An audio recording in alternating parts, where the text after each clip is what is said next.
सोमवार यानी 1 जुलाई से भारत में नए आपराधिक कानून लागू हो गए हैं और इसी के साथ ही ब्रिटिश काल के आपराधिक कानून खत्म हो गए। भारतीय न्याय संहिता यानी BNS ने 163 साल पुराने भारतीय दंड संहिता यानी IPC की जगह ले ली। भारतीय नागरिक सुरक्षा संहिता यानी BNSS ने 126 साल पुराने आपराधिक प्रक्रिया संहिता यानी CRPC की जगह ले ली और भारतीय साक्ष्य अधिनियम ने 151 साल पुराने भारतीय साक्ष्य अधिनियम की जगह ले ली। सरकार ने भारतीयों द्वारा भारतीयों के लिए इन कानूनों की वकालत करते हुए जल्द से जल्द न्याय देने का वादा किया है, लेकिन इन कानूनों ने नई बहस छेड़ दी है। Largely, the three acts in substance otherwise remains the same, and all that has changed is the placement of sections, which will cause many practitioners of the law a lot of grief, because what was 302 murder is now 101, and so we have to relearn the placement of sections. There has been amalgamation of many sections, so in many respects this is just a cut and paste job. And some of those changes are not particularly welcome as far as I'm concerned. नए आपराधिक कानूनों में भगौड़े अपराधियों की गैर मौजूदगी में भी मुकदमा चलाने का प्रोविजन है। साथ ही जांच में टेक्नोलॉजी के इस्तेमाल और इलेक्ट्रॉनिक समन को भी मान्यता दी गई है। नए कानूनों के तहत गिरफ्तार किए गए शख्स को अपने परिवार को जानकारी देने का अधिकार होगा। इसके अलावा इसमें कोर्ट की इजाजत के बिना 0 FIR और फॉरेंसिक जांच भी हो सकेगी। नए कानून के तहत रेप पीड़िता के बयान महिला पुलिसकर्मी परिवार के सदस्यों की मौजूदगी में दर्ज कर सकेंगे। नए कानून में पहली बार संगठित अपराधों को परिभाषित किया गया है और मैरिटल रेप को हटा दिया गया है। महिलाओं के खिलाफ अपराधों के लिए अब सजा को और बढ़ाया गया है। आत्महत्या की कोशिश को सजा के दायरे में बरकरार रखा गया है। नए कानून में आतंकवाद को परिभाषित किया गया है। डिजिटल साक्ष्य के साथ साथ इलेक्ट्रॉनिक कार्रवाई को भी मान्यता मिली है और police custody rules bail decision को भी प्रभावित करेंगे।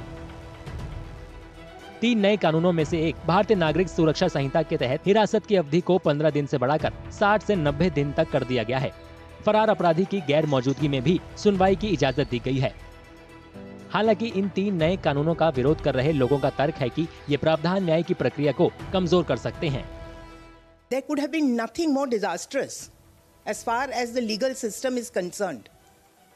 They are only going to help delay justice further. There should be simplification of the laws so that the judicial system becomes more efficient. Everything has to be complicated, including the taxes, GST, CST, everything. I have power. I am the king. I can do anything. That's all they're trying to prove. What are they trying to prove with this amendment? भारतीय नागरिक सुरक्षा संहिता के कुछ provision है जो कि पूरी तरह से फंडामेंटल राइट्स को वायलेट करते हैं। 187 सबसेक्शन 2 और 3 है जो BNSS का, वो रिमांड के बारे में बताता है कि अब नए कानून में पुलिस 3 दिन का रिमांड मान लीजिए लेती है पहले, उसके बाद एक्यूज्ड को जुडिशियल कस्टडी भेज दिया जाएगा, उसके बाद फिर वह और रिमांड ले सकती है और ये प्रोसेस इन टोटल 30 डेज का हो सकता है रिमांड का।